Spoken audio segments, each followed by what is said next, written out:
Welcome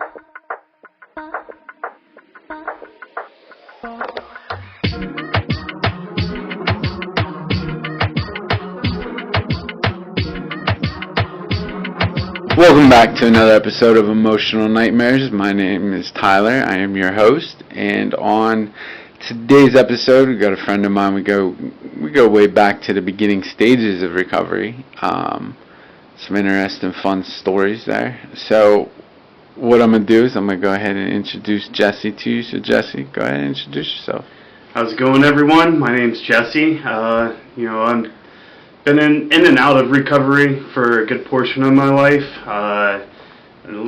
Like you said, I mean, we met a long while back, but like my story, it changed and adapted, and then we kind of, our paths met again, which is pretty cool. I love that.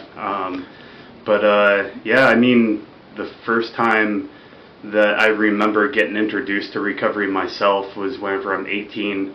I'm 41 now, so that was 23 years ago, and I was still in high school at this time. And realistically, the only reason why I even found out about recovery was because I got in trouble. And it's usually how it starts with everyone, right? And so like I was like, okay, what will get me a slap on the wrist? Because like I don't want to get repercussions, never, right.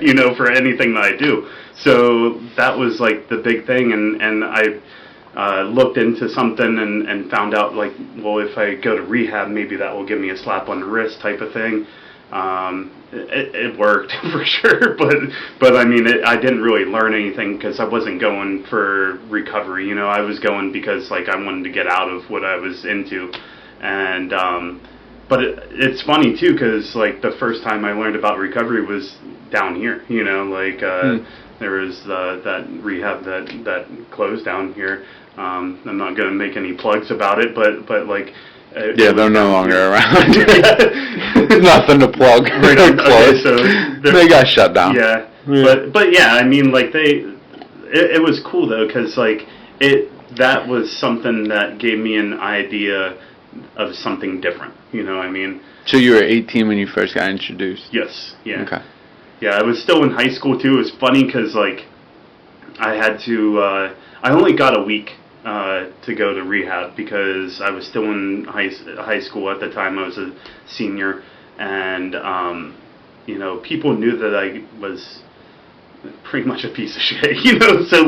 So they were wondering why I was gone this long. So my thing whenever I came back, I was like, yeah, I went to jail. I didn't want to tell people I went to rehab. So at that age though, right? Because you're still in high school. So if you needed rehab, so you were jumping into the heavy shit then, or yes. Were you going to rehab? Because sometimes people come into rehab and it's for like the dumbest shit. It's like, oh well, I got caught with some weed or something like that. But you were like full blown like heroin and an op. Oh, right? Absolutely. Yeah. At this time, so okay. Like my whole like high school career. I was not, the only relationships I was concerned about was my relationships with drugs.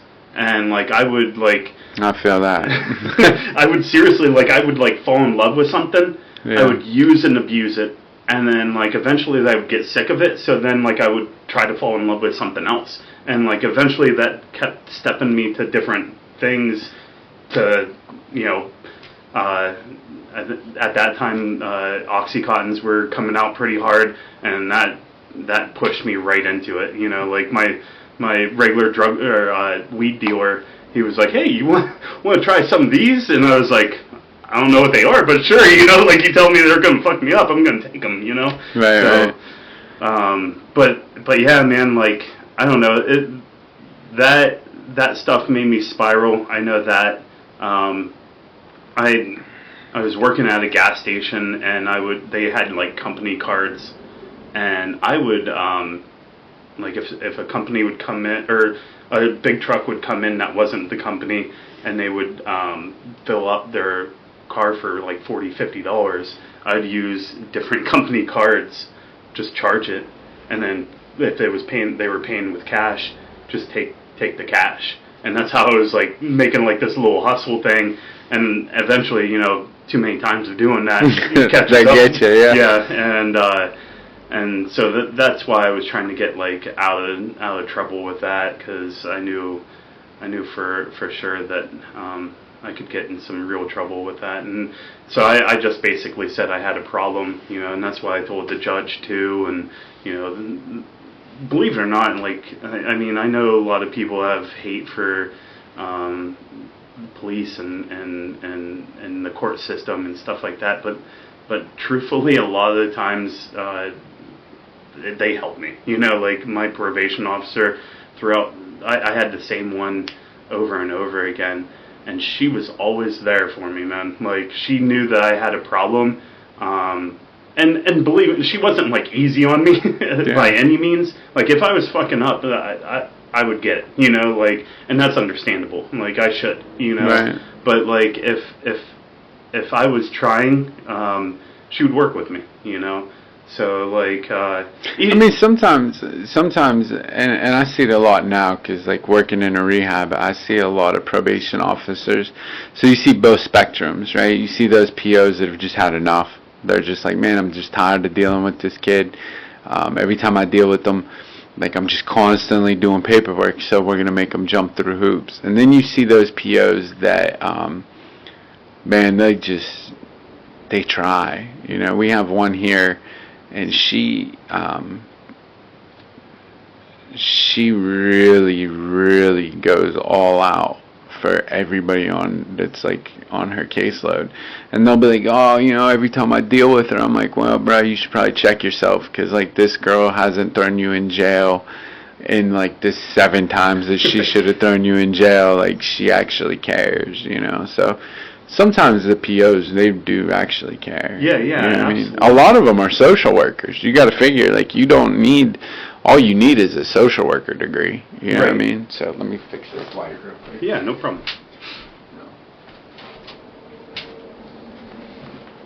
Okay. But yeah, man, like, I mean, that's my story for sure. Like, she was always, like, even, like I said, like, if I messed up a lot, like, she would, do something about that. But Sure. even sometimes whenever I was messing up a lot, she would give me, like, ultimatums, like, rather than, like, just slapping the stick down, type of thing. Right. Because, like, I mean, I got woke up in the drunk tank one time by her, and she's like, this is actually a big turning point too, because like whenever I was in there, I used to do this car shopping thing where like late at night I'd go around, and if you had your door unlocked, then yours was mine, type of thing. So I think most people did that when they were kids. Every kid goes through that. Like, hey, let's check out a car. At least this area.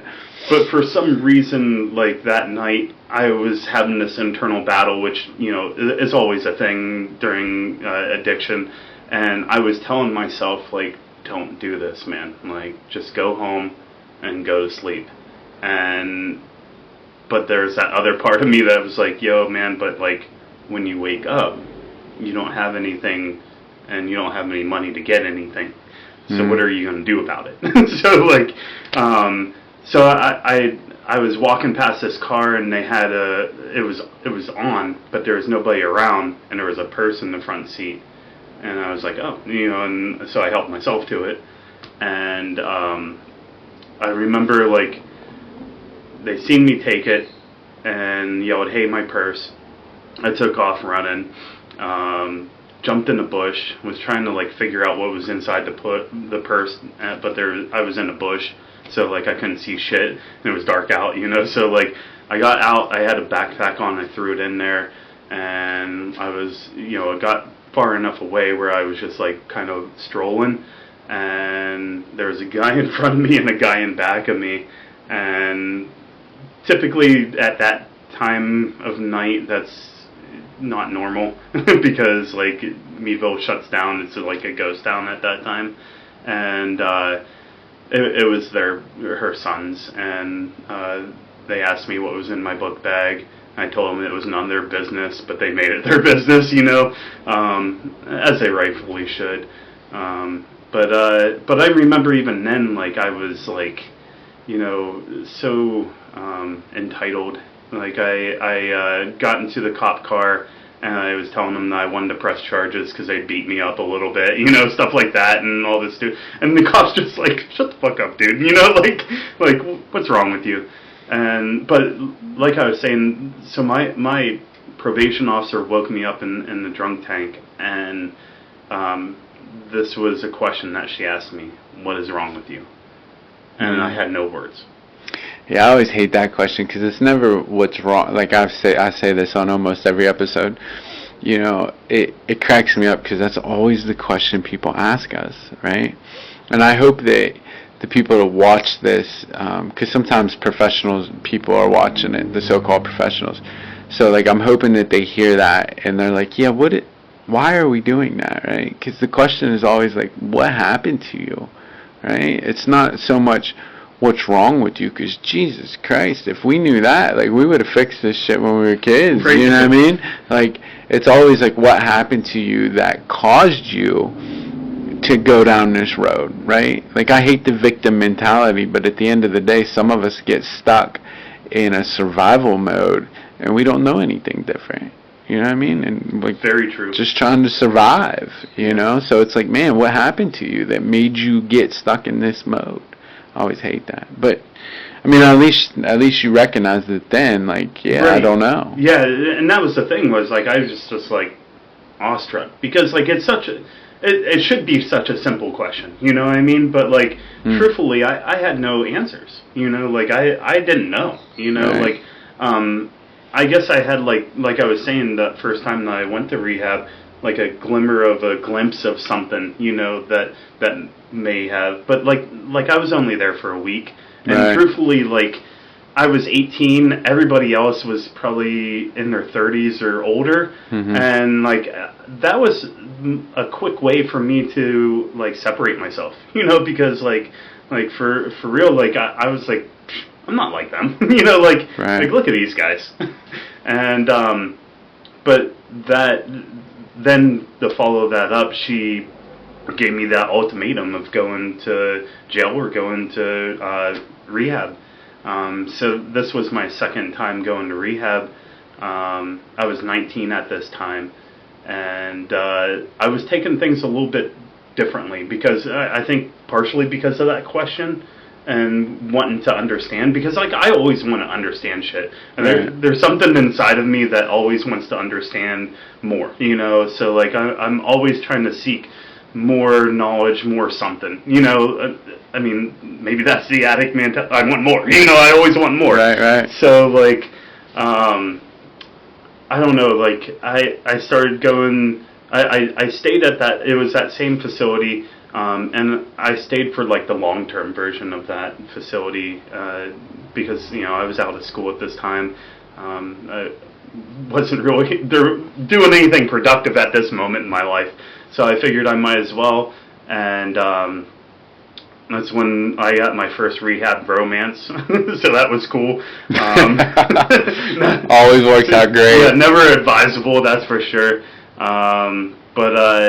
But like, at that facility too, we were separated. We weren't allowed to talk. You know, like, they were pretty strict about that.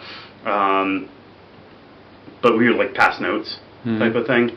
And then, like, we had a canoe trip, and on that canoe trip we got to actually talk, because there was, like, some times where we would be separated off and stuff. But I mean, there really nothing really transpired out of that for the most part. It was just more of a distraction, if anything, you know, yeah, like, of why I was really there. You know, it was just like, it did. I mean, it made sense. I mean, I was just young and dumb, and you know, she was pretty, and I was just like, okay, you know, like, type of thing. Yeah, I think that happens to most everybody. Right.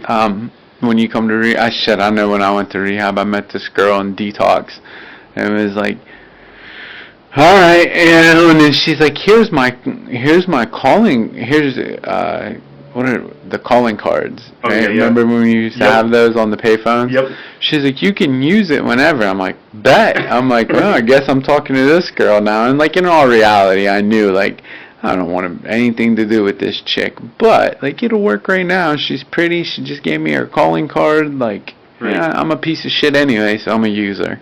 I think you know? I think the thing too is like we're so beaten down in our self-esteem and stuff that like anything that's pretty that's gonna wink at you, you're like, yeah, you know, like that makes me feel good, you know, like, and that's what we want in those moments, you know, like especially early on, we want to feel good, you know, because like we feel like shit, 100%, and like we don't have anything to mask any of that anymore, and you know, it kind of, I mean, I'm not gonna lie, like for me,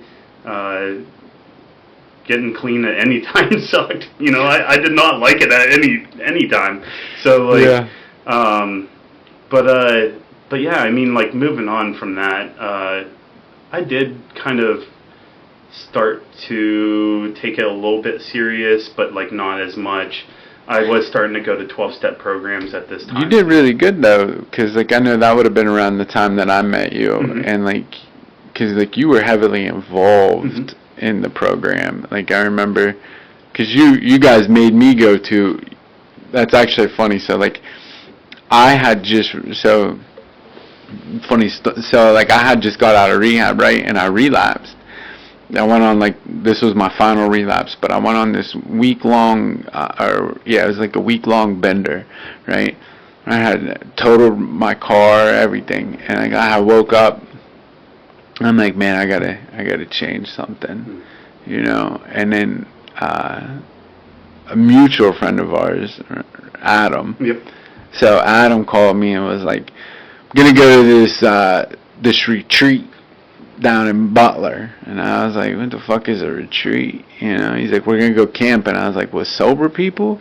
He's like, yeah. He's like, you're gonna stay in a tent with Jesse. I was like, I like Jesse. I was like, all right, man, fuck it, why not, right? Right. And I told him, I was like, I don't know if I really want to do this. He said, bro, there'll be tons of girls down there. We got tons of them staying at our campsite, right? And that was my selling point, right? Like I got okie doked, right? Because I was like, all right, well I'll go to this campsite thing because like I'm gonna meet these girls. And then I get there and I had to sleep in a tent with you. And I was like, where's these fucking girls at? And then like there was none of them. Like I'm like, oh man, like this is some bullshit. Like you guys okie doked me to get sober. Oh fuck. Yeah. That's the greatest thing, though. Is like, I mean, sometimes we need to give that selling point. I mean, we're natural born hustlers, man. Like all of us, I believe. Just because of the lifestyle that we lived, you know, we've learned to kind of do what is necessary to be able to get what is we want. You know, like adapt and overcome. Yeah, you know. So like you were doing really good though. Like you were heavily involved. So like. You ended up relapsing though. Right, yeah. So like, walk us through that. Like, what happened? I think it was. So this is one hard thing to like completely understand in my mind because, like you said, I was doing everything, you know, that was asked of me in recovery. But I think what it was, and it's nobody's fault, you know, like.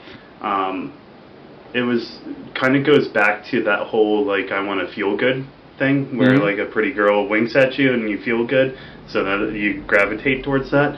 So like they were giving me praise, man. Like they were everything. I was young and I was like up and coming, like doing whatever I needed to do and like getting like you said heavily involved, and people were praising me for that, and I loved it. You know, like I never felt that in my life. You know, like, that wasn't a thing for me growing up. Affirmation is the world's strongest drug. You know? It really is. You know?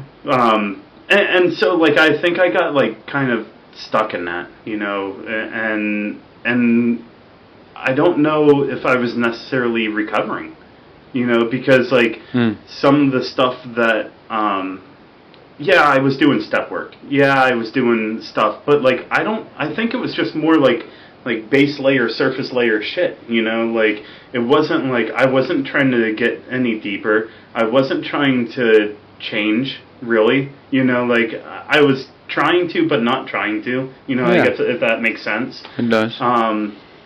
But it's like the ego factor, it, right? It like was, because like what you're explaining, like, you know, you're getting all these praises, you're doing good. It's like, damn, like, look at me go. Right. You know what I mean? And it's like, well, I don't need to change all this shit because, like, these people are justifying that I'm cool over here. Right. You know what I mean? So it's that ego factor that usually takes us back out.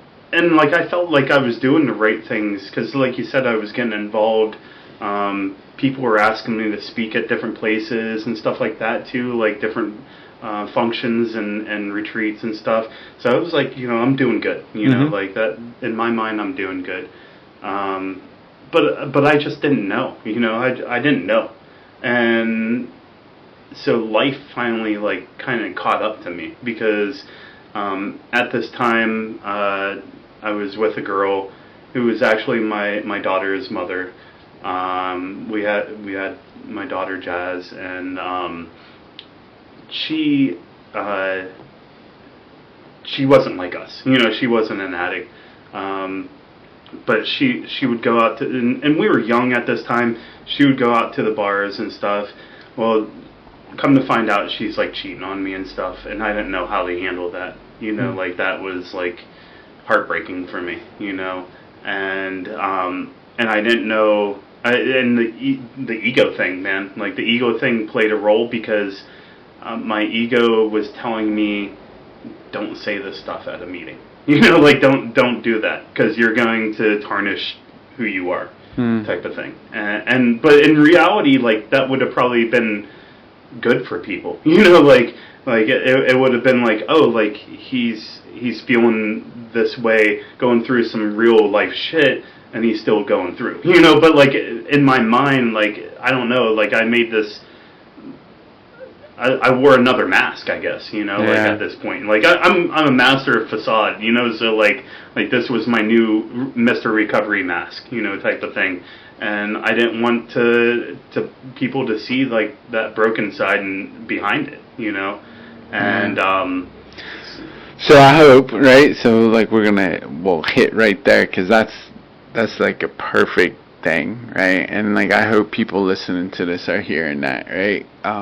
That always frustrates me, right? Because I've been through that, and I see like people. I'm working at rehab. Like I'll get a lot of people that'll be like, "Man, you had 5, 10, 15 years sober, and then like you relapse. Like, tell me about that." And it's always the same thing, right? And this is where I think sometimes in the 12-step programs. It comes from, like, we come from nothing, right? And, like, when we come from nothing, now we're getting all this acclamations, like, you're doing great, you're doing good, da-da-da-da-da-da-da-da-da. And then it's like, shit, I'm not allowed to fuck up, right? And, like, that's always the thing. Like, I'll see people that'll be like, oh, everything's good, da-da-da-da-da, and they're always good. And I'm like, Like, I understand you got, like, 10 years, but, like, not every day's rainbows and sunshine in recovery, right? And, like, you're allowed to have those bad days. And, like, that's just something that I hope that people understand is, like, just because your clean time, I always tell people, like, throw the fucking clean time out. Like, clean time don't matter, right? I hate that shit. Don't count my days. I don't want to, you know? Like, I don't want to. We all have today, and that's what we're living for, is just to stay sober today, right? So, like, if you have a bad day, like, let's sit down, let's talk about it, let's figure it out, because life shows up. And, like, part of recovery, right, in my opinion, part of recovery is learning how to be normal, right? How to not, because, like, our coping skill is like heroin, right? So, like, it's learning how to not go back to that coping skill, to not pick up drugs or alcohol as the form of that. So when we can get to the point, like I think when we can get to like nah man, like I'm struggling today. Okay, you're allowed to struggle. So how do we get through it where we don't have to revert back to drugs and alcohol, And sometimes that gets lost, just with what you're explaining, right? That whole, like, I'm doing good and I feel like I can't share this in a meeting because I don't want, I want other people to feel that I'm still doing good when you're dying on the inside, but, like, looking good on the outside. What are we really accomplishing? Yeah, and I want to say, too, like, that's nobody's fault but mine. No, yeah, it's not. Sure. It's definitely, and it's think, internal. I think right? that's definitely, and you're right, that's a common threat, with people. Yeah. And I think that all ties it right because that's the thing, like I was saying, like I'd never felt this stuff before, Yeah. like I wasn't getting, like, when a lot of my growing up, like maybe early on I was getting that because, like, I grew up without my father, and my grandfather was like my father, but he, like, loved me, like, the unconditional love that I show today is from him. Like, yeah. he showed me how to unconditionally love, and so, like, I will always, whenever I come back to recovery and stuff like that, because it's hard for me to love whenever I'm not in recovery, but, like, whenever I come back, that's what I start to practice again. I mean, and yeah, there's definitely in recovery other people who have shown me that too, but but he's like a shining example for me. But he passed whenever I was young, and then, like, my stepfather was the total opposite of that. He was like love with conditions, right. So it was hard because I'm not, like, really a manly man. Like, I don't do hunting. I don't really play sports. I'm artistic. Like, I love to draw. I love to I'm a professional piercer, so, like, that's the way that I express art now. And it's like that was pushed deep down inside of me because my stepdad made me feel that part of me was wrong, that I should be more manly, and so that was kind of fucked up, and I truthfully, like, I didn't even realize how deep down that was stuffed until I started piercing. It was wild because, like, I started piercing and I started realizing, like, how artistic this was, and then that started coming up, and I realized, wow, like, I haven't done anything artistic in so long because, like, I was told it was not supposed to be a thing for me, and so then that was, like, a freeing moment for me, and this time in recovery, because, like, it kind of, like, brought a more authentic part of myself out, like I was saying, like, this time around, like, I got to, like, dig a little bit deeper on things, on deeper levels, and pull things out that, like, there was times whenever I would, like, be driving home and just bawling my eyes out about something, and it was okay, like, right. It was okay for that, because, like, I wanted to do something different this time, because my friends were dying. I was gonna die too, like, there's no doubt about it. Like this last time, despite me not doing the things that I used to do, there was just a matter of time before I would get into the things that I used to do. Right, right. And so, I mean, it's crazy because, like, when all that was happening with my daughter's mom, I ended up getting this, like, if you can't beat them, join them mentality, and so I started going out with her and drinking, and that's whenever it started spiraling. And the wild shit is because, like, I always want to go back to what I want, Yeah, of course. And that's typically the dope, and but at this time I had been so removed from all that, and from the people and from the scene, that I didn't know how to get that anymore. So I faked an injury in my testicle. Okay. and so like I'm malingering, like it's crazy, and I'm playing this whole, like, I should have won a Grammy for this shit, like I'm playing this role, I'm not working, I'm getting disability because of it, like, I don't know, please don't, like, I don't know if this is something that's going to hit me in the law, but anyways, it is what it is, If it does, then I should pay for my repercussions of that. But it was too long ago. Okay. You're good on statute. but yeah, like it was crazy, man. Like my mind made me do all this stuff because like I wanted to get something, and then that kind of pushed me. I don't know. I guess I wiggled my way back into that lifestyle again. Next thing I know, like. It comes probably,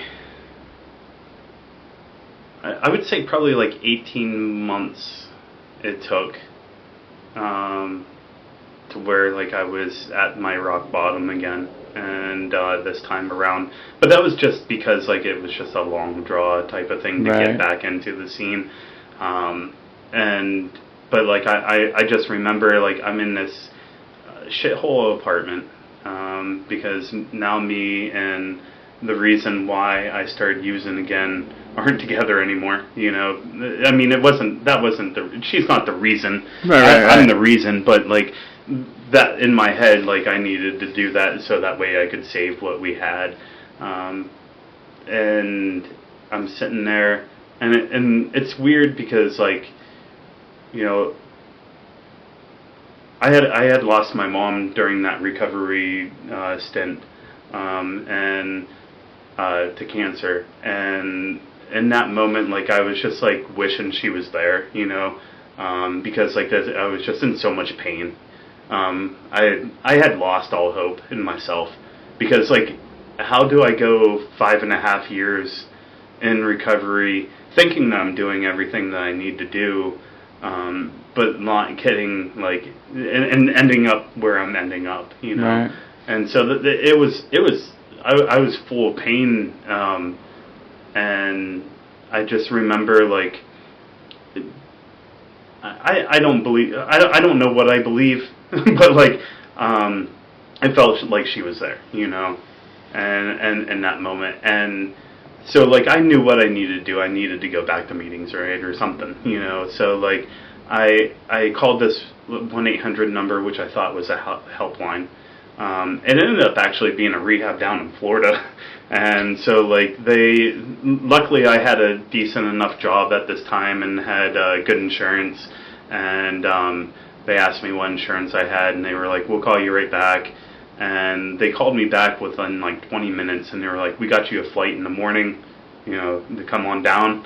And I was like, "Well, can you make it the afternoon, because like I have to tell my work and everything, what's going on." So that's what they did, and I ended up going down to Florida for a little while. This time I still didn't really. I don't know. I was trying. Everything was different. Like I said, I was very hopeless in this time frame. I was trying to do something different because like I felt like I got too involved, and like I was saying, I was trying to understand all of this and trying to like piece it all together and what I could do differently but still be involved. But like realistically, I wasn't like doing much of anything. I was just there, you know. I met somebody down there. I ended up living down there for like 6 years, but I met somebody down there. I ended up getting a surgery done, and instead of telling them that I was in recovery, I was just like, I'm having this surgery done. I need something, So like, I started taking that, and then it was like no really turning back from that point. And that kind of, it was just like, just normal, regular stuff. I did meet some people that I was using with, but like, I told them, I was like, look, man, like I'm a heroin addict. Just don't, if you see me trying to seek out something like that, please just stopped me. Because I truly, inside of me, I wanted to die, but I truly didn't want to die. You know what I mean? Like I wanted to be able to live and enjoy my life and everything. There's many moments whenever I'm like, you know, what can I do to take my life, you know, type of thing. But then, like, I would be like, one, it's either too painful. I'm kind of a wuss whenever it comes to stuff like that, you know, like, I don't want to be in pain. And then two, like, my daughter, you know, like, how selfish is that for me to take me away from her, you know, like, she deserves, even if I'm a shithead at that moment, she deserves something, you know, out of me. Well, what's interesting though is like you're sliding back into your addiction, right? Mm-hmm. And like you hear this all too often, where like everybody will change the course of their addiction, right? Where it's like, now I'm going to substitute for alcohol, mm-hmm. or now I'm going to substitute for, I'm just going to do cocaine here and there, or this, that, and the other thing. And then it's those words. As long as I don't go back to heroin, mm-hmm. or whatever the drug is, right? As long as I don't go back to meth, it's not going to get as bad as it was. Even though you're currently living miserable because you substituted it, you're right back into the addiction, just a new face has emerged. You know what I mean? Like, it's always interesting to me how we do that. Yeah, and that was the thing, too, and I was, like, justifying it because, like, realistically, like, that's all, I was just drinking and smoking weed. So I'm like, you know, like, that's, for me, that's, like, low tier. that's lower level. So like, why can't I do that? You know, like, and that's how, like, before, whenever I did relapse, in my head I justified it by saying, well, I know about these spiritual principles. Why can't I practice them while I'm drinking? You know, like, and stuff. But and this time around, when I'm in Florida, my life is better. You know, at this time, like, I have a good job. I'm in my mind living a good life.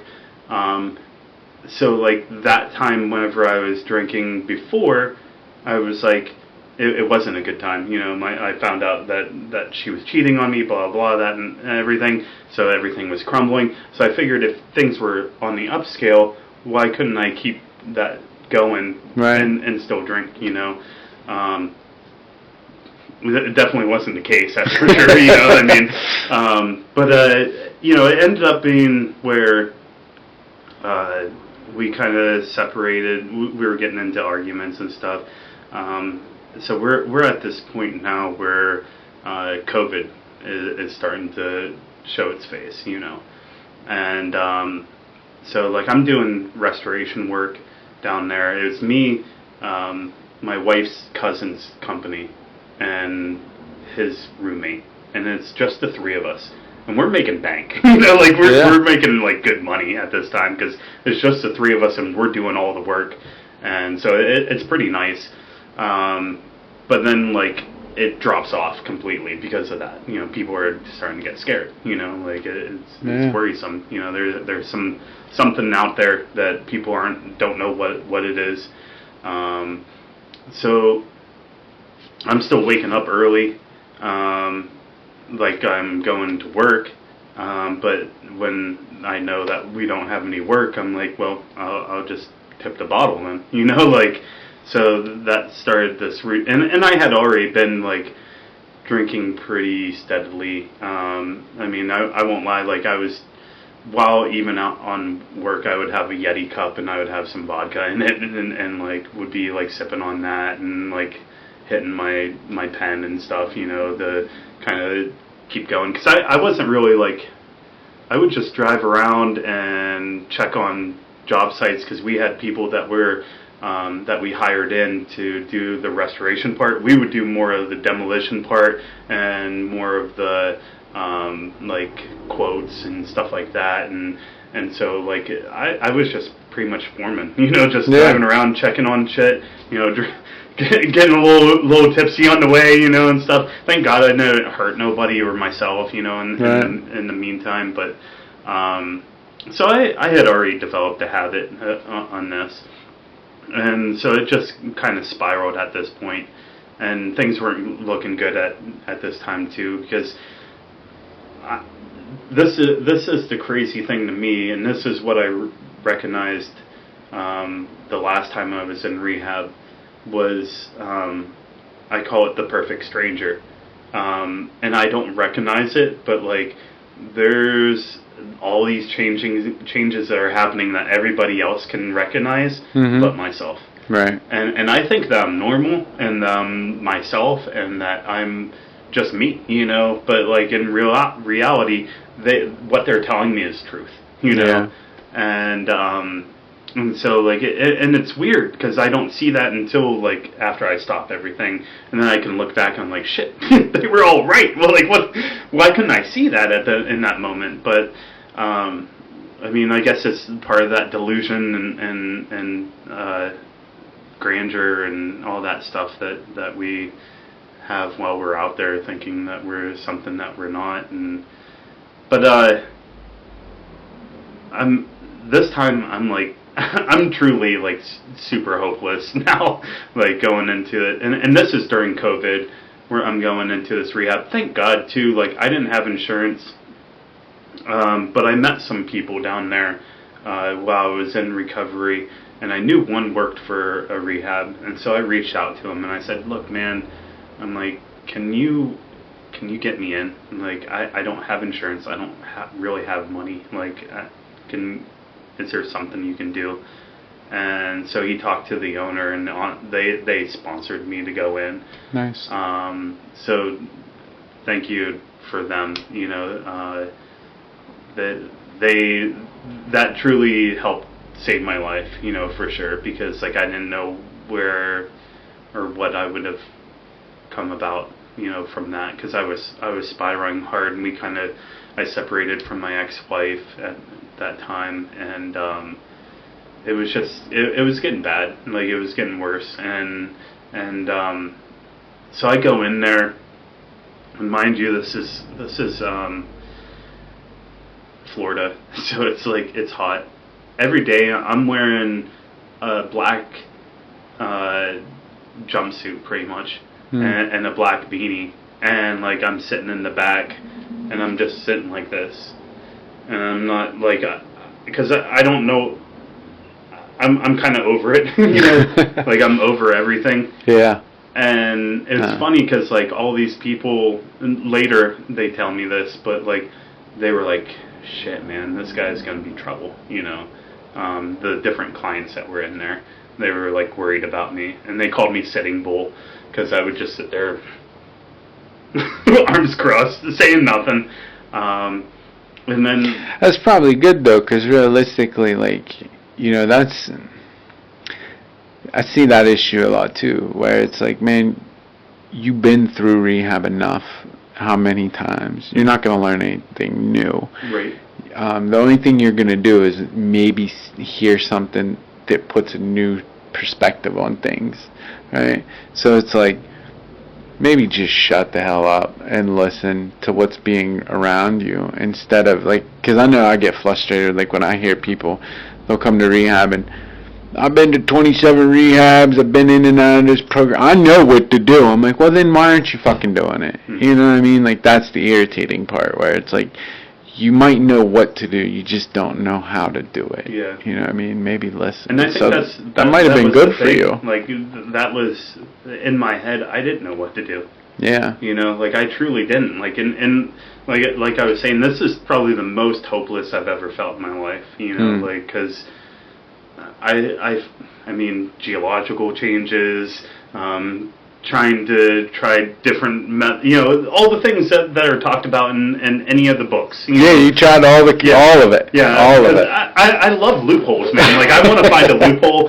Whenever I was on probation, like, to use successfully without getting caught, I would, like, timetable stuff. So, like, I can use this substance, and whenever I go to get my piss test, it will be out of my system, which it worked, you know? So, like, I would find these loopholes to be able to use successfully, you know, but like there was just nothing that I could do, because like I'm the type of person that I want to burn everything to the ground whenever something's not going my way. So I will burn feel it. I will burn it. Like, and I won't stop. Like, I will just go. And then, like, and I think the thing that sucks too is because I'm so used to being able to rise out of that. You know, like, I've burned it down so many times that, like, I've rose out of it before. Why can't I rise out of it at this time? Yeah. And I think the one thing that I'm grateful for this time around is, like, I realized that, you know, and instead of, like, because there's still moments, like, even now, like, I want to burn shit to the ground. Like, if something's not going my way, or if, like, things are getting frustrating in life, I'm like, light the match, light it up, you know. But but truthfully, like, I come to realize that I'm good at doing that at new beginnings, but, like, I've never been good at maintaining, you know, like, so, like, why not practice that? You know, why not practice some maintenance, you know, and stuff. Yeah. And so that's what I started doing, and I started, like, finding things that I could do for myself, because, like, I mean, every single time that I've gone to in and out of recovery, I've gone to 12-step meetings, and I'm not going to say, like, they're not helpful, because they are, because there's a lot of good information, there's a lot of good things that are in there, there's a lot of good people that are in there too. I mean, I wouldn't have met you ever, you know, if we wouldn't have met in that. So, like, but the cool thing too is I know, for me at least, that there's going to be a point where more of my life is going to show up, which is going to give me less of that. But I can take what I have learned from there and other sources and apply it to where more of my life is showing up. And I think, like, while that was transitioning, because, like, I took things really, really slow this time, because I was capable of doing that, like, with COVID and stuff, like, and having that good job. I was getting some extra money, so, like, and then whenever I moved back, I decided to move back up this way for my daughter. And it was funny because, like, my counselor was, like, thinking that it was selfish of me to do that I needed to, like, go to additional stuff. And I was like, I think really, like, me doing, like, a halfway house or something after this would be more selfish, because, like, I'm avoiding my responsibilities. Yeah. You know, like, why not, like, and it goes with what you're saying. Like, this is my 5th rehab. Like, why should I have to?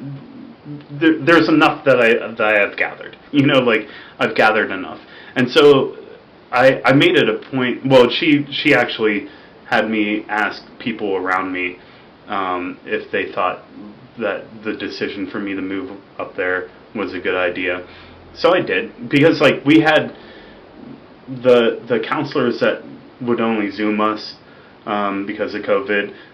We had 2 facilitators that would come in all the time, beautiful women that were just giving us everything, you know, like, it was great that they were so willing to come in for us, you know, like, they sacrificed their own well-being, because we were getting people from all over, like, down there, like, because it was, I don't know how many rehabs were taking people, but we were taking people. We get people from New York, Connecticut, you know, all that. We're like, there's mad growth in COVID, and people don't know what's going on with COVID, and they were coming in still, and they were giving us love, you know, and that was, that's beautiful. Our rehab kept getting hit with it, because we stayed open, and, like, we'd get people in, and, like, that was the thing. They'd be like, we want to come to rehab, and we're like, understand that you might catch COVID tomorrow. Like, we don't know, because nobody knows what the hell this thing is. And, you know, majority of the people are just like, yeah, I don't even care, bro. Like, I'm just dying out here, so I might as well die in there. So,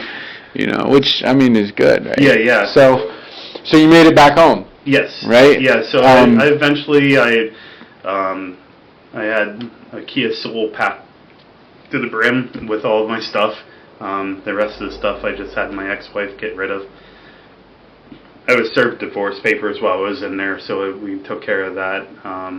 And then I come back. My sister allows me to stay with her at the beginning and everything. I had started, because one of the cool things about the COVID time too was a lot of the meetings were on Zoom. Mm-hmm. So like I had already started developing, because I already had decided that I was moving back. In the rehab where I was at, there was different steps. There was like the first month was more intensive, you were just like there. Then we moved to a different facility for the last 2 months, and at that point you could get your phone, you could go out and try to seek for a job, stuff like that.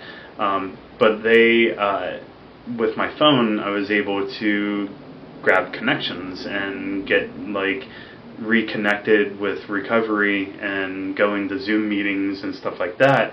So I started like already developing those relationships before I even moved up here again. And then I started going to meetings again because those started back opening up and doing all that. This time really I wasn't questioning anything like I was that last time, where like I was trying to like understand. I was just like, I'm just gonna go through like and do whatever I can, like and try to do. I wanted to do something different, but I didn't know what it was at that time. You know what I mean? And so like I met this. It was actually this lady that helped, who was a good catalyst in my recovery. She was a business owner up in Meadville, and somebody in recovery that I knew introduced me to her. And so like I would talk to her because like she never went to 12-step meetings before, so it was like a different perspective on things. I also started reading a lot more, digging into like different literatures, because like I wanted like different perspectives on things and to like open my mind a little bit more on how I could go about my recovery this time, type of thing. So how do you do it this time? So, right, because how long have you been clean now? 4.5 years. All right, so in this 4 years, because you've stepped away from the 12-step program. Right. Yes. Which is not a bad thing. Right. Like, let's make that clear now, and we'll cover that briefly here, is like, I do not necessarily believe... I believe the programs of recovery are there for a couple different sets of people, mm-hmm. right? And there's the people that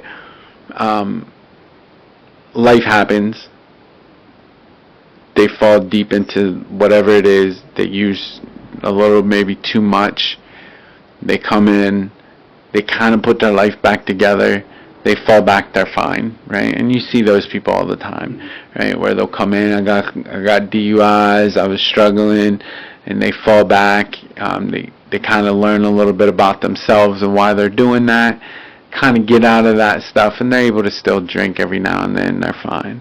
Then there's those group of people that completely cross the line into addiction, and there's really no coming back. There's no coming back and like, this is basically what you need to maintain life. And then there's those people that like, and what I believe recovery should be, and this is just my own personal opinion, is I believe that the program of recovery should take you to a place where now you have normal life shit going on, right? And like something you said earlier about like, well, I had got my life to a point where like now my life is more important, right? I feel that that's what recovery is. Mm-hmm. When I first got sober, man, I didn't have a life. I didn't have shit, right? It was, all I knew was drugs and alcohol, and it was, yes, I'm going to go to a meeting every day. Yes, I'm going to every single function. Yes, I'm doing this stuff because I don't know what else to do, right? Then you stay clean long enough, and you start building a life, and it's like, oh, now I got a career. Now I got my family back. Now I got this relationship. Now I got this, and I got this, and that, and like all these things are going on. But we still hold this shit in place, right? Right. We still have the support group. We still have the friends. We still have like this shit that holds you in mental stability, more or less, right? And I don't think we talk enough about that. Like, I think, like, we talk about in recovery, like, I don't know, man, I see some of these people, and I've been to a lot of meetings, and where I've seen people where I'm like, but you ain't changed, like, you sitting here telling me that you're 30 years, and, like, I still hear the same shit out of your mouth that I heard when I was first walked into this program. Maybe you need to make a new change, you know what I mean? So yeah, man, I'm with you. I think at some point, part of recovery is learning how to build a foundation and then learning how to do normal fucking life, you know? I always hate when, you know, somebody gets their life together and it's like, well, I ain't seen this person in 3 years. They're out getting high. And I'm like, no, they're fine. Like, they're living a normal fucking life. Just because you don't see them over here doesn't mean that they're not okay. Right? And, like, there's so many paths to recovery. And you have to define what recovery means to you. And, like, I hate that we try to segregate it and try to say, this is the only way. And if you don't do it this way, you're not in recovery. I hate those people, because, like, tell me I'm not in recovery, and, like, you can go fuck yourself, I'll never talk to you again. Right? Like, you're a negative, toxic person. Do not tell people what recovery is. Like, I hate that, because recovery is, well, okay, what are you doing right now? Is it better than what you were doing?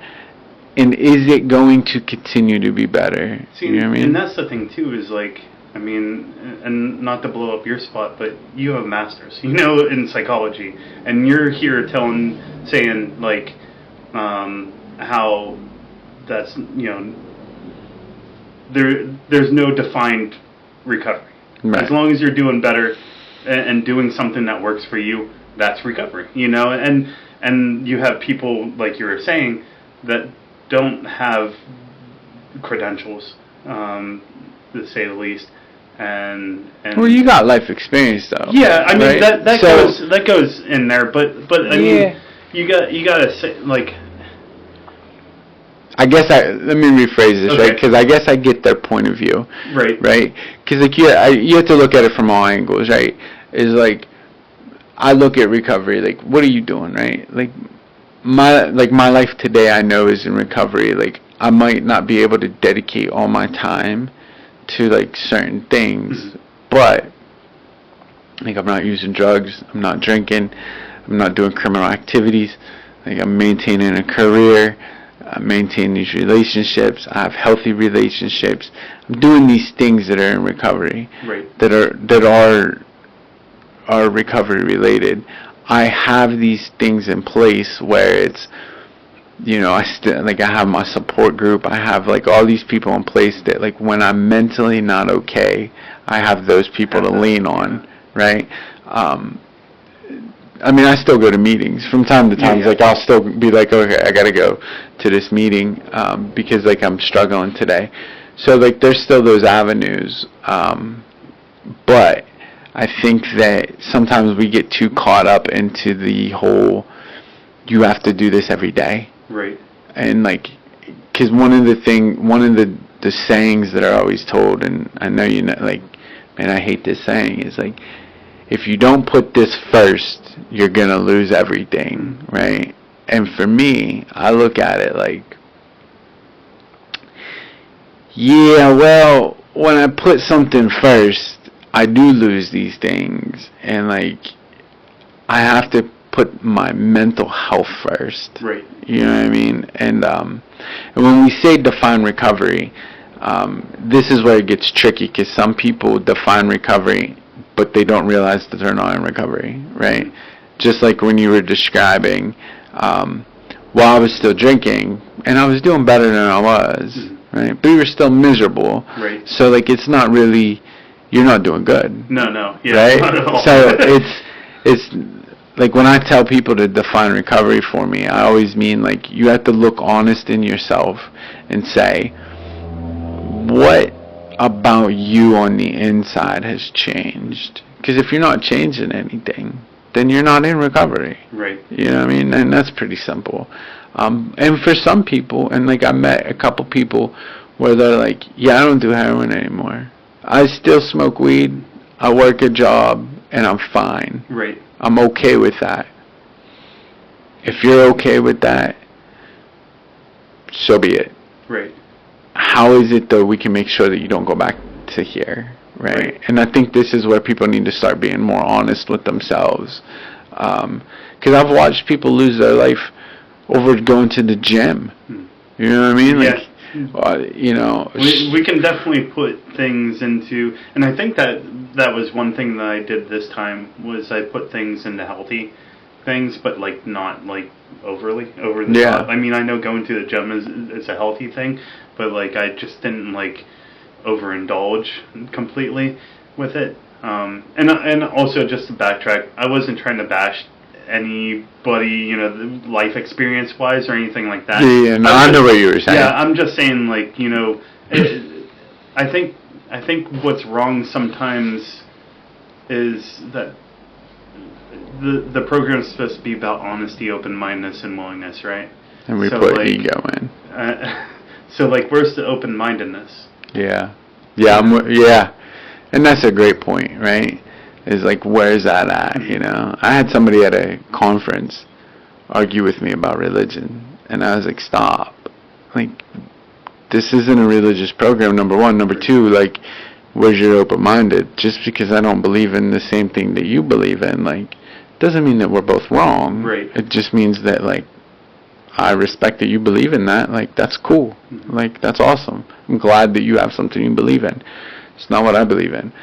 I don't have to agree with you. You know what I mean? Like, my opinion doesn't matter. You know, we don't have to agree. We can still love each other. Religion and politics are two things that I typically don't even like to talk about. I try so hard to stay out of it. You know? So hard. You know? But what are you doing now, man? Because you got the 4 years, like 4.5 years. So how are you doing it now? So I started. That's different. Started, like I said, I was going to the meetings again, and just trying to, like, I guess kind of like you were saying, like I didn't really have anything going on, so like I should keep myself busy, and it helps with the loneliness too, you know, because like when 100%. When we come into recovery, you know, we're hopeless, we're lonely, we need something, you know, like otherwise we're going to gravitate what we're used to, you know. Well, we need people for sure. Yeah. So I started doing that and just kind of just being there, and I was being honest this time, you know, like because I had realized about the whole how ridiculous it was that like I wasn't telling people about like her cheating on me and stuff like that back then. So like I would go in and I would just like I would just say shit that was like unhinged sometimes but I would also like, because I'm mindful enough not to just dump and then leave, you know, like I would dump, but I would have like either a solution or like a way that I'm going to get to that solution, you know, type of thing. Because like a lot of those things aren't like just overnight type things that I can go through. Like I was a hot mess, man. Like in and out of recovery, back and forth. Just like not knowing truly. Like I think the problem was like I was trying to pretend so much still in recovery. Just pretend. You know, like this last time around, I'm sitting there and I. Don't get me wrong, the viewers, please. I love my daughter. I love her to death. She's my everything. I sacrifice a lot for her. She lives with me. I do a lot. I was at a meeting. We were outside. I'm looking at this family. They're taking pictures outside. And I realized I don't want that. I don't want, like, the constructs of what society is. You know, for me. I want something different. You know, and I love her to death, and I give her everything. She's my world. She is. And so I started to try to grow into more of myself, because I was still pushing whoever I was down, like, and at this time too, like I was working at a facility as a counselor, and the beautiful thing too is, like, while I was doing that, because I was reaching out to different avenues, I started like venturing down different paths of 12-step programs to kind of like give people some different horizons to seek. And there's a lot out there, like there's a lot of different There's some really cool ones. There truly is. I mean, I give it to them, like there's different avenues and different things and different approaches, and I love that, because like I don't think we can put recovery in a box, like recovery has to be continuously adapting and changing as the world changes and adapts, as we change and adapt, like it has to, because like what worked forever ago isn't going to work for everybody, like, and so like let's try to give everybody like a chance, at something, to give them different avenues. And so like I was looking into that, and like I said, I was reading different literatures and stuff like that, not even just recovery based, just like different things to open up my mind more, to try to like gravitate into something that was more my spiritual self, and so like I'm getting my mental health back, I'm getting my physical health back, I'm getting my spiritual health back, and I'm growing on those.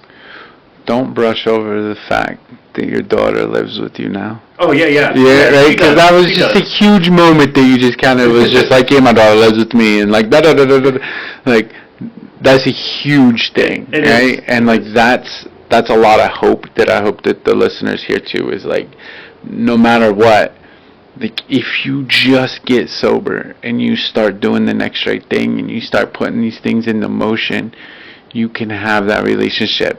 Because like I have a lot of people that be like, man, I'm never getting my kids back, and I'm like, don't say that. Like I know a lot of people that have their child back that lives with them now, Let me tell you too, since we're touching on this, so the time before that I seen her, before I went to my last rehab here, my ex-wife called her mom to come down to get her because I was being an unfit dad. I was so hungover that I didn't even say goodbye to her whenever she left to go back to Pennsylvania from Florida. And that's where it was. That's where so she's seen some of the darkest sides of me. And we talk about that. Me and her, we talk just like we're talking. Like I don't sugarcoat anything for her, and she appreciates that. Like she's 16, and like she needs to know some stuff.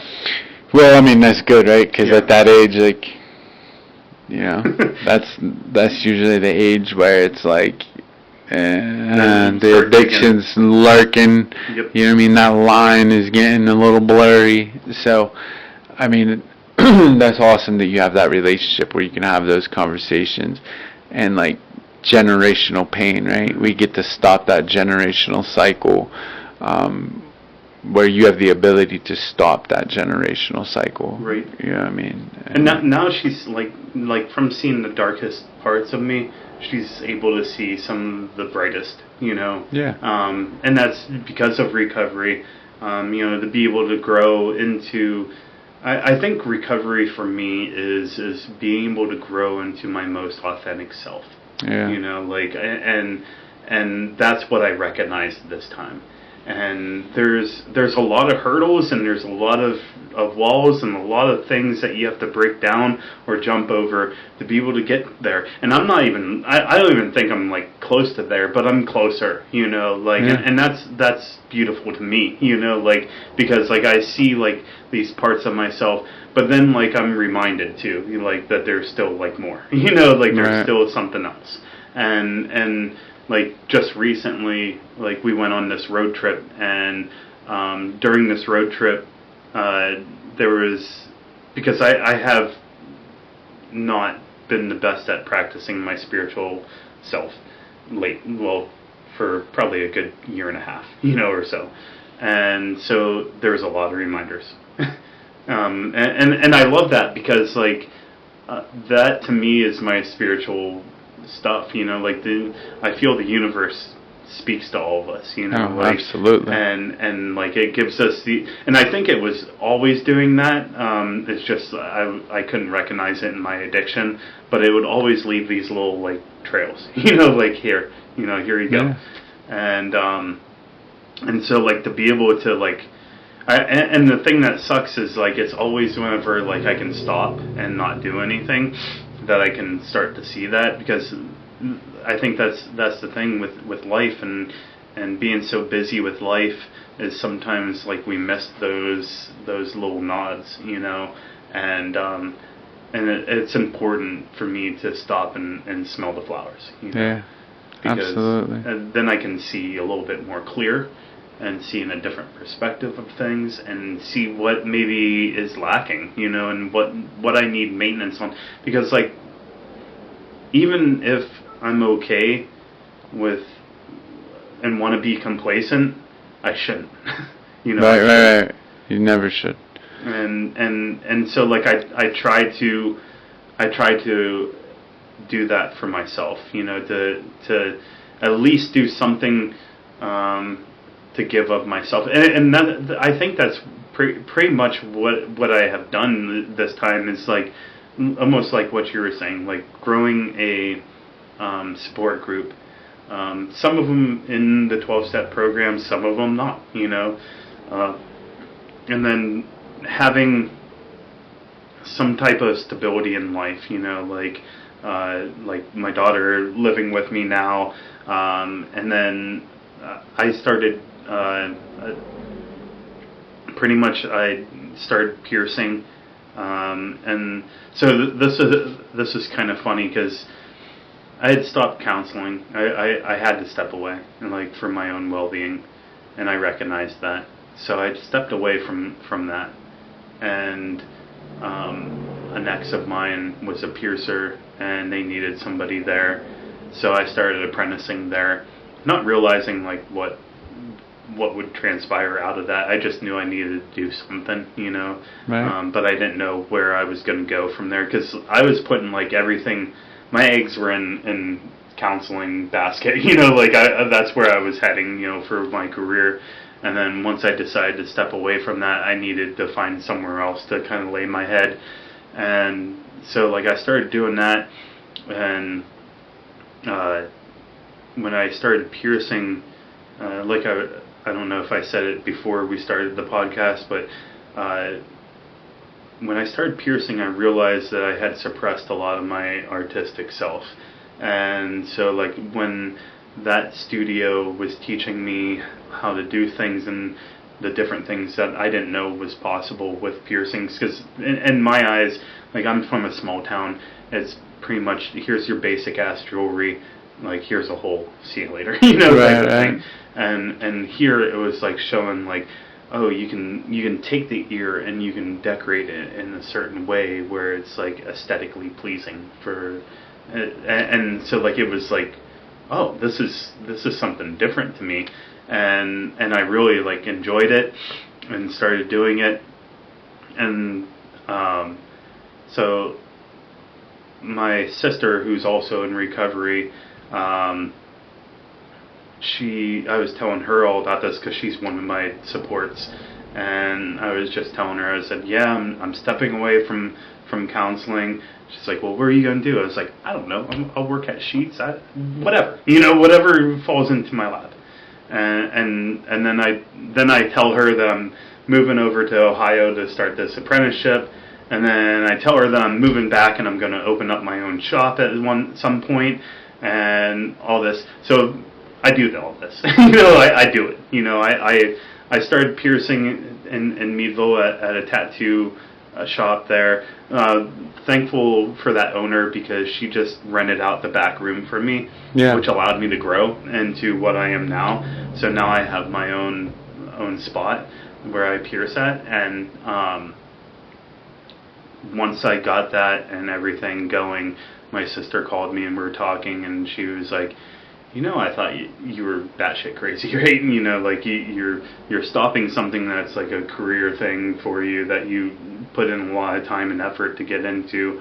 Then you were talking about this or that, working at Sheets or whatever, and then you moved to Ohio, then you move back and you're going to do this, but you do it, And like all I knew what to do was to be there to support you, and to love you, and so that's what I did.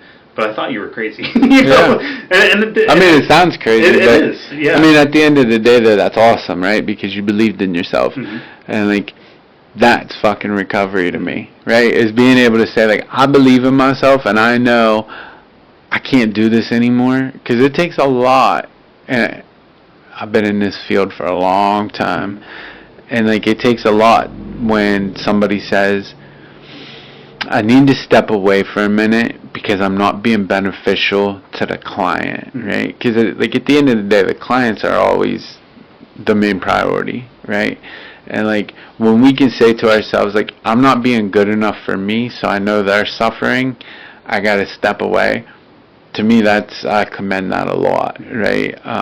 Because I don't care how long you're in this field. There's been times where I'm I gotta step away, and I've gone and worked some wild ass job just because it was I need to get back before I can go back into counseling. I gotta do this, right? So it's awesome that you were able to say, I believe in myself. I'm gonna go do this, because sometimes, part of life in general is I gotta take a risk, and even if I fail, at least I tried something different. Right. So it's awesome that you were able to recognize that. And that's the thing too, is I come to realize, I think sometimes too, because I know we've talked about how stepping away from the 12-step programs and stuff like that, and some of the things that people may say to you whenever you're deciding to do that. And I know one of them is talking about being selfish because we're supposed to give away what to keep what we have, we must give it away or whatever, and but there's other ways to do that. Well, you do, right? And you are, right? So when we say step away from the 12-step programs, make it clear that we're only saying the particular one. Right. Right, to the viewer, right? Because there are tons of different there's tons of different ways into recovery. It's not always the main two that are the forms of recovery, right? Right. And I don't want to use their names on the podcast, because they, I believe in the traditions and the steps and all that. So we don't use the main two's names, but the listener knows. And there's a million different ones out there, right? There's actually 417 in America, self-help groups.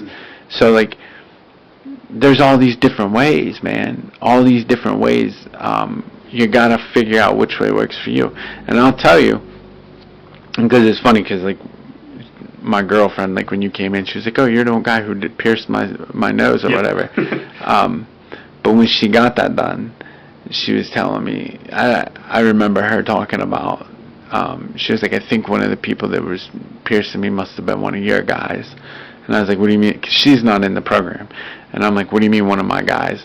And she was like, I don't know, he was saying some stuff that was recovery stuff. And she's like, I don't know. She was like, I felt guilty. I just wanted to go have a drink. And she was like, your people make me feel guilty. And I laugh at that, because, she doesn't come to, she's not one of us. So And by one of us, I mean she's not a full-blown drug addict or Right. alcoholic like we were. So she can have like a drink like a normal human being. Right. Yeah. You know, we drink and commit felonies. They drink and go to bed, and there's a big difference. You know, so like you are still carrying that message, and like Right. you are still like providing. I'll tell you, like my tattoo artist is more beneficial to me than most because like he knows me better than anybody. So it doesn't matter what you're doing out there. There's a lot of people that are in a position where they're more beneficial to you than somebody else, right? So like I'm sure you have people that are general clients of yours that come for piercings that they're like, yeah, actually I want to go get this piercing, and it isn't even about the piercing. Right. It's about like coming to talk to you. You know what I mean? I know my tattoo artist. I got some stupid ass tattoos. It ain't about getting a tattoo. Right? It's about like, man, I really need somebody to talk with, and I know he'll listen. Yeah. I know he'll listen, and I know he's not going to judge me.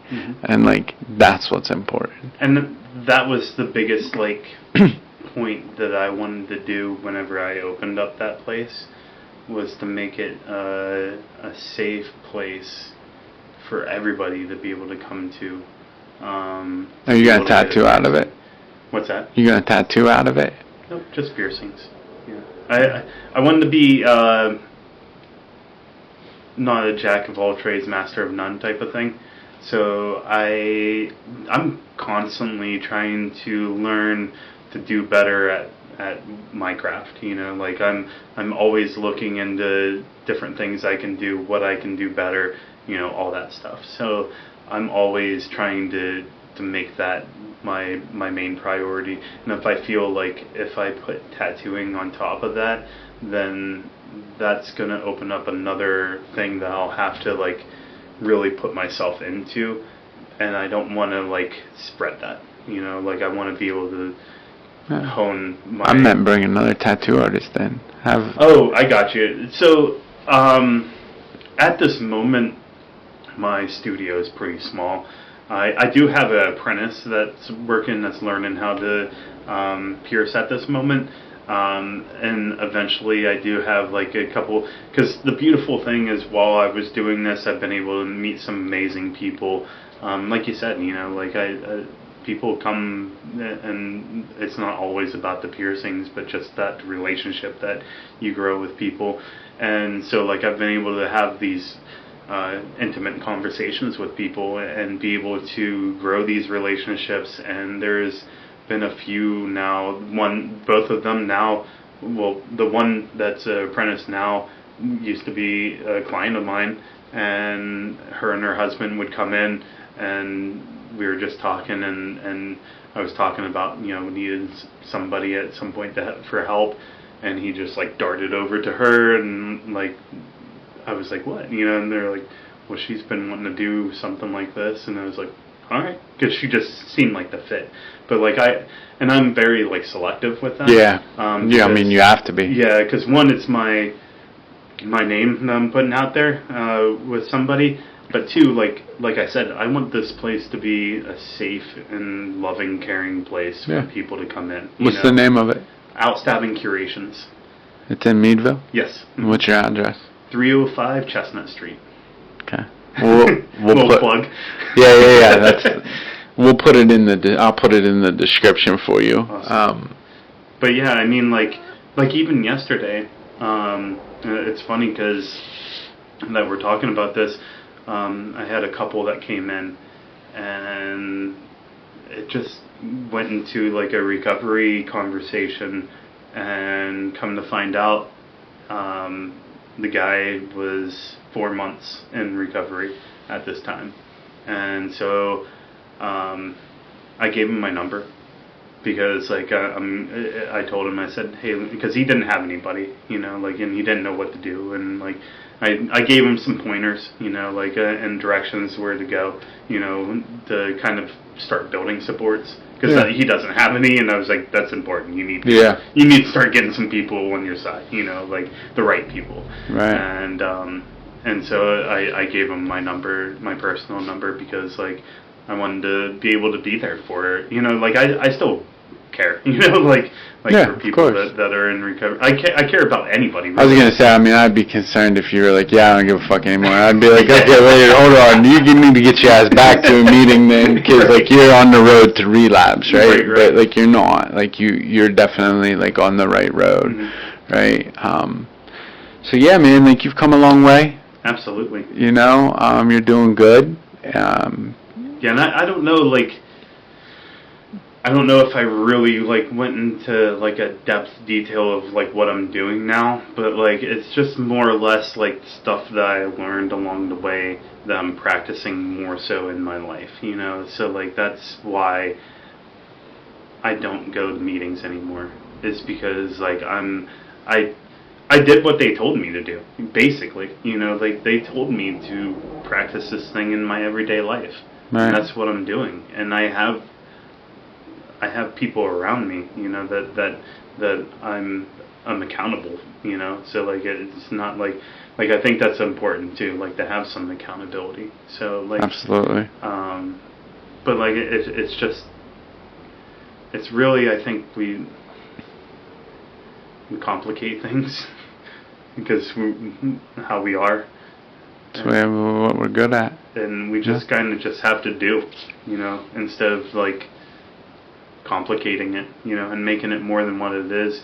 But I do dig deeper, and I try to give myself that, to have different levels of myself out, because like I want to be the Jesse, the most authentic Jesse that I can be, like I think a lot of the problems before was why I would like want to use is because I was always pretending, and that's a lot of work to pretend that I'm not who I am, Yeah. And so it gets tiring, and then like I don't want to do it anymore, so I know what will destroy it, and so I go to what will destroy it. So I just don't want to pretend anymore, like I just want to be able to be like, hey, like this is me. I think one thing that is huge is that lady that I was telling you about that owns a business in Meadville. She told me what people think of me is none of my fucking business.